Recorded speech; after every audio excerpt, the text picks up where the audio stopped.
As part of We the People, celebrating 250 years, here's This Day in History.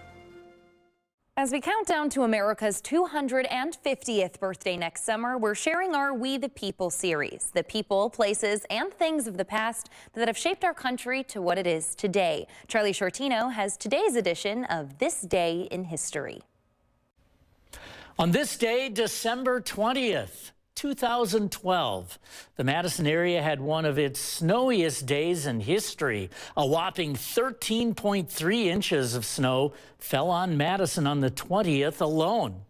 What you see here is a time lapse of the snow falling for days. The snow started the night of the 18th into the 19th, first falling as rain, then transitioning to snow.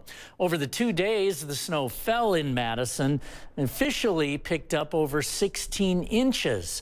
The snow fell on much of the Midwest, rapidly strengthening and at its strongest over the Chicago area, while totals from Lake Michigan ranged from only a dusting to an inch. Dane County saw anywhere from 12 to 22 inches from the system. The biggest total was in Cottage Grove, 21.9 inches over that 2-day stretch. To this day, December 20th is Madison's second highest one-day snowfall maximum. It's also the fourth highest 2-day total in the city's history. That is This Day in History for December 20th. For We the People, I'm Charlie Shortino.